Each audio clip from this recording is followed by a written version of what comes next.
Radio صدائے حریت جموں کشمیر سے سنیے تازہ ترین خبریں۔ بھارتی فوجیوں نے آج ضلع کپواڑہ کے علاقے ہندواڑہ میں 2 نوجوانوں کو شہید کر دیا۔ بانڈی پورہ، پلوامہ، راجوری اور کشتواڑ کے اضلاع میں محاصرے اور تلاشی کی کارروائیاں شروع کیں اور ضلع بانڈی پورہ کے قصبے حاجن سے ایک نوجوان کو مجاہدین کا ساتھی قرار دے کر گرفتار کر لیا۔ قابض انتظامیہ نے کشمیریوں پر اپنی گرفت مزید مضبوط کرنے کے لیے وادی کے جنوبی اضلاع میں 7 نئے پولیس یونٹس کے قیام کی منظوری دی ہے۔ بھارتی پولیس نے کل جماعتی حریت کانفرنس کے رہنما اور جموں کشمیر مسلم لیگ کے قائم مقام چیئرمین فاروق احمد توحیدی کو سری نگر سے گرفتار کر کے سوپور تھانے منتقل کر دیا ہے، جبکہ ضلع اسلام آباد کی جیل میں 2018 سے غیر قانونی طور پر نظر بند جموں کشمیر لبریشن فرنٹ کے رہنما ظہور احمد بٹ کورونا میں مبتلا ہو گئے ہیں۔ اظہار رائے کی آزادی سے متعلق اقوام متحدہ کے خصوصی نمائندے ڈیوڈ کے نے جنیوا میں اجلاس کے دوران اپنی رپورٹ میں مقبوضہ کشمیر میں انٹرنیٹ، اطلاعات تک رسائی اور پرامن احتجاج پر سنگین پابندیاں جاری رکھنے پر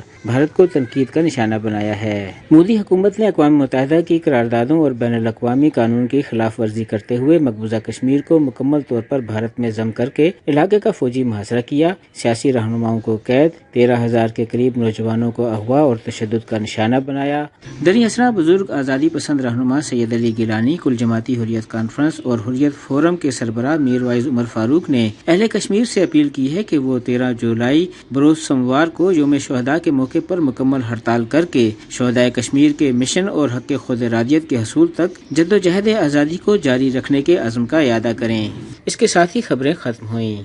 بچے کسی بھی سماج کے معصوم اور کمزور شہری ہوتے ہیں۔ یہی وجہ ہے کہ ان معصوم کلیوں کے تحفظ اور بہتر مستقبل کے لیے اقوام متحدہ اور دنیا کے ہر مہذب ملک نے قوانین وضع کیے ہیں، مگر جمہوریت کے لبادے میں ہندو سامراج نے نہ صرف پوری کشمیری قوم کو غلامی کی زنجیروں میں جکڑ کر ان کے تمام بنیادی حقوق سلب کر رکھے ہیں، بلکہ لوگوں کو حق خود ارادیت کے مطالبے کی سزا دینے کے لیے کشمیری بچوں کو خصوصی طور پر ہدف بنایا جا رہا ہے۔ 1989 سے اب تک نہ صرف 9,000 سے زائد بچوں کو بزدل قابض فورسز نے بہیمانہ طریقے سے قتل کیا ہے، بلکہ گولیوں، پیلٹ گنوں، آنسو گیس کے شلوں اور دیگر مہلک ہتھیاروں کے ذریعے ہزاروں بچوں کو معذور اور اندھا بنا دیا گیا ہے۔ اس کے علاوہ ہزاروں معصوم بچے اس وقت بھی بھارتی جیلوں میں سڑ رہے ہیں۔ بھارت کی ریاستی دہشت گردی کے نتیجے میں اب تک 1 لاکھ سے زائد بچے اپنے والدین سے محروم کر دیے گئے ہیں، جو اب انتہائی قسم پرسی کی حالت میں ہیں۔ کشمیریوں کے تعلیمی مستقبل کو تباہ کرنے کے لیے سکولوں کو بارود لگا کر اڑا دیا جاتا ہے اور سکول جانے والی بچوں پر